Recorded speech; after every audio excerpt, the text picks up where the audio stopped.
अनेक एक प्रश्न आपल्याला मनामध्ये येतो. तसा प्रश्न की रुद्राक्ष हे महिला मंडळीने घालावं का?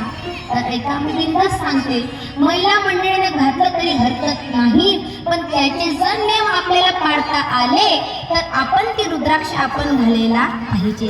आता बघा ना, अनेक नियम आहे रुद्राक्षाचे बाबा. हो, अनेक नियम आहे. बघा ना, महिला मंडळीचा खूप नियम आहे बरं का. कारण महिन्यात जी अडचण येते त्याच्या वेळेस रुद्राक्ष आपलं काढून टाकावं लागतं. त्यानंतर डबल परिधान करावं, कारण रुद्राक्षाचे अनेक नियम आहे.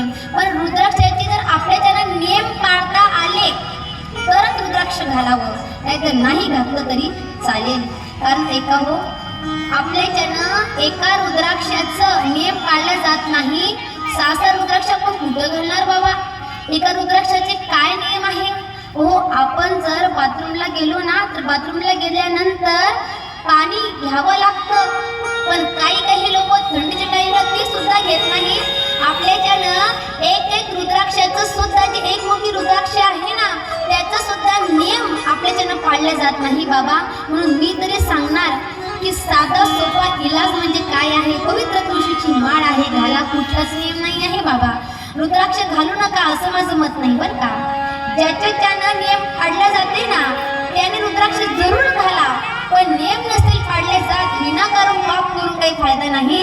त्याच्याकरता पवित्र तुळशीची माळ घातली तरी काही हरकत नाही. अशा प्रकारे भस्माचा महिमा सांगून त्यानंतर भस्माचा महिमा सांगितलेला आहे. आणि त्यानंतर आपण माझ्या शिवबाबाला जे बेलपत्र वाहतो, ते बेलपत्र माझ्या शिवबाबाला खूप आवडते. का आवडते? तर त्याचं प्रतीक मानलेलं आहे. ब्रह्मा, विष्णू आणि महेश हे काय आहे? हे त्या बेलपत्राचं प्रतीक आहे. कारण ऐका ना, साक्षात त्या बेलपत्रामध्ये माझे शिवबाबा सुद्धा आहे, भगवान विष्णू सुद्धा आहे आणि ब्रह्मदेव सुद्धा आहे. म्हणून माझ्या शिवबाबाला काय होतं? जे बेलपत्र आहे ते बेलपत्र माझ्या शिवबाबाला आवडतं. कसं आवडतं तर या ठिकाणी सांगितलेलं आहे.